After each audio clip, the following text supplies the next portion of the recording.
Mon fils n'a pas enlevé son manteau depuis 3 mois. Je connais maintenant la raison horrifiante pourquoi. J'étais stupéfait la première fois que j'ai vu mon fils porter ce grand manteau noir laid. Ça me fait penser au gros bangala de son père. Oui. C'était étrange, mais j'ai simplement supposé qu'il l'avait trouvé à l'école et qu'il le portait en blague. Je n'aurais jamais pu prédire la réalité horrifiante derrière sa nouvelle dépendance. Quand je l'ai retrouvé 10 minutes plus tard dans sa chambre, Melvin portait toujours le manteau. Il faisait une chaleur étouffante dehors, alors je lui ai demandé de l'enlever. Mais pour une raison quelconque, il insistait pour le porter. J'ai entendu ma femme se racler la gorge derrière moi et j'ai regardé en arrière. Elle m'a lancé un regard sévère, comme pour me rappeler de ne pas forcer notre fils à faire quoi que ce soit qu'il ne voulait pas. J'ai accepté de supporter la terrible odeur de ce manteau pour le reste de la journée.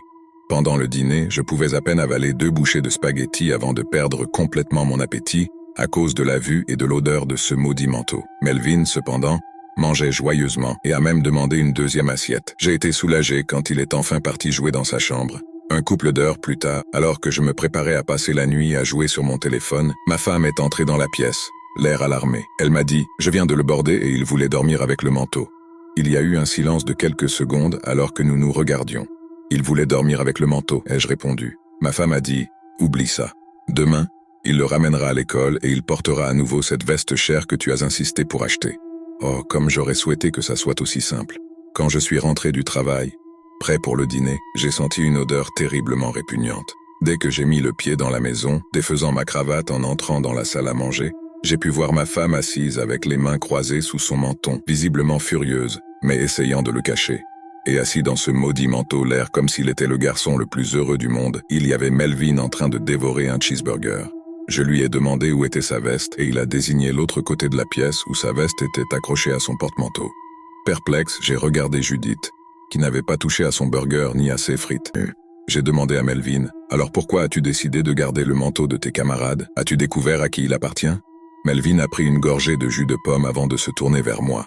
Personne ne le voulait, alors je vais le garder. Génial, pas un jour ne passait sans que Melvin ne porte ce maudit manteau. Pendant le petit déjeuner, en jouant dehors, en allant au magasin, en allant à l'école, en jouant avec ses jouets, il le portait à chaque instant éveillé. Ce n'a pas tardé avant que nous recevions un appel de son professeur, nous disant à quel point Melvin rendait mal à l'aise tous les autres élèves. Je lui ai dit que j'allais lui parler de ça. J'en ai parlé avec Judith et nous sommes parvenus à un accord mutuel. Ça suffisait. Melvin devait enlever ce maudit manteau. Cependant, quand nous l'avons approché dans sa chambre, il s'est comporté comme un animal acculé. Il est devenu bruyant et violent, jetant des objets sur nous jusqu'à ce que nous soyons forcés de battre en retraite. J'ai envisagé d'appeler un thérapeute, mais Judith était contre. Il ne se lassait pas de cette maudite chose. Une nuit, j'ai accidentellement surpris Melvin sous la douche.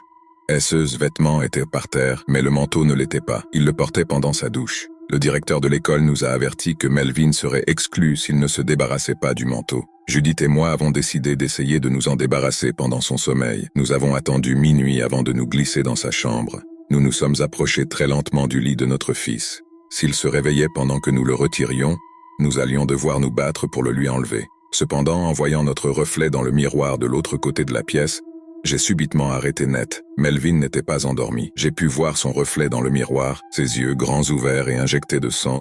Alors que nous approchions, il restait complètement immobile, une expression maniaque sur son visage pâle. J'ai regardé ma femme qui continuait à avancer. Mon fils n'a pas enlevé son manteau depuis 3 mois. Je connais maintenant la raison horrifiante pourquoi.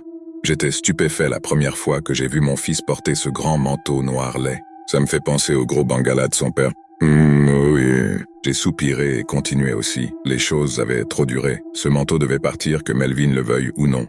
Nous l'avons à peine touché avant qu'il ne se redresse, une paire de ciseaux dans sa main droite. Il m'a lacéré le visage et a failli blesser sa mère aussi. Elle a attrapé son poignet et j'ai sauté sur le lit en essayant de le maîtriser. Mais Melvin avait apparemment la force de plusieurs hommes. Il nous a jetés tous les deux à travers la pièce. J'ai heurté sa commode et suis tombé par terre, le sang coulant sur ma joue, et j'ai regardé ma femme, qui était couchée sur le ventre à plusieurs mètres de là. Melvin était debout sur son lit. Son regard injecté de sang était fixé sur moi. « Il est à moi », a-t-il chuchoté, et le venin dans sa voix a suffi pour que ma femme et moi sautions et fuyions la pièce. J'ai refermé la porte derrière moi, la verrouillant de l'extérieur. Judith et moi sommes allés aux urgences, où j'ai eu 12 points de suture sur le visage. Nous avons conduit en silence en rentrant chez nous sans savoir quoi faire de notre fils. Mon visage me faisait mal, alors que je regardais par le pare-brise avant, me demandant comment les choses avaient pu devenir aussi mauvaises. Melvin était assis par terre dans le salon quand nous sommes rentrés. Il avait une teinte jaunâtre légère sur la peau. Sa bouche était tordue en une terrible grimace. « Maman va me faire du mal », a-t-il murmuré, puis il s'est levé et a couru à l'étage. Comment a-t-il pu sortir de sa chambre? Je pensais que nous l'avions verrouillé. Judith se demandait à voix haute, bien que ni l'un ni l'autre de nous n'ait de réponse. Le lendemain, j'ai retiré Melvin de l'école. Notre fils avait besoin d'une aide professionnelle et son éducation allait devoir passer au second plan pour le moment. On prit rendez-vous avec un pédopsychiatre pour la semaine suivante et nous savions que nous allions devoir tenir bon jusqu'à ce moment. Assis sur le canapé en train de regarder un film avec Judith, j'ai entendu le grincement de la porte de la chambre de Melvin. Je me suis crispé en écoutant ses pas lourds monter puis descendre les escaliers. Appelez-moi fou, mais l'odeur horrifiante qui l'accompagnait habituellement semblait avoir changé. Je ne peux pas vraiment la décrire, mais l'odeur n'était plus répulsive. Au lieu de cela, elle avait une légère odeur sucrée. J'ai jeté un coup d'œil à Melvin alors qu'il sortait de la cuisine avec une assiette contenant un steak haché cru et une cuillère. Me voyant le regarder, il a dit « Hé papa », puis il a continué à marcher. Il est remonté en haut des escaliers et est retourné dans sa chambre, en refermant la porte derrière lui. Je me suis tourné vers ma femme. « As-tu vu ça? Il a de la viande crue, Judith. Je sais que nous avons déjà essayé, mais nous devons lui enlever ce maudit manteau bon sang. » Les yeux de Judith ne quittaient pas la télévision. « Non, je dois lui enlever ce manteau, et je le ferai ce soir, » a-t-elle répondu d'un ton nonchalant, comme si elle parlait de cuisiner le dîner ou d'accrocher un cadre. « Tu le feras, » ai-je répondu, ne prenant même pas la peine de cacher le scepticisme dans ma voix, épuisé. D'une manière ou d'une autre, j'ai trouvé en moi le sommeil en sachant que mon fils, armé de ciseaux et mangeant du steak haché cru, se trouvait dans la pièce juste à côté.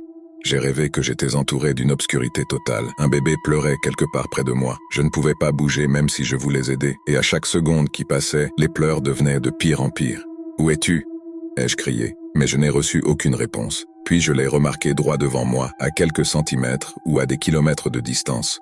C'était une créature ailée avec le visage d'un cheval et le corps de quelque chose de poilu. Elle volait vers moi et pour une raison quelconque, je savais qu'il allait se passer quelque chose de terrible une fois qu'elle m'atteindrait. J'ai pu voir qu'elle portait un manteau, le manteau de Melvin. J'ai pu entendre mon fils crier. Je me suis redressé brusquement, la sueur coulant sur mon visage. Ma femme n'était pas dans le lit à côté de moi. J'ai bondi et suis sorti dans le couloir, puis dans la chambre de Melvin. J'ai essayé la poignée, mais la porte était verrouillée. Je l'ai entendu dire « Maman, non! Maman, ne le fais pas! Maman, non !»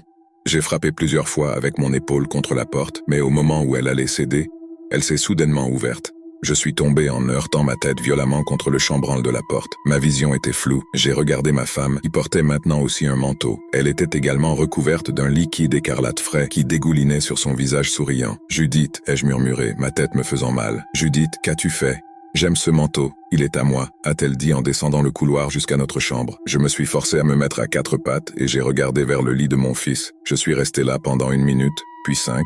puis 15. J'ai finalement relâché ma position, m'agenouillant et continuant à fixer. Je suis resté là peut-être 1 heure, voire 4, je ne suis pas sûr. Puis je me suis levé et j'ai trébuché dans les escaliers. À ce moment-là, Judith était dans le jardin, s'occupant de ses plantes. Je pouvais la voir par la fenêtre, le soleil brillant dans ses cheveux emmêlés. Tout ce que je peux dire, c'est qu'une chose, ce manteau a vraiment l'air bien.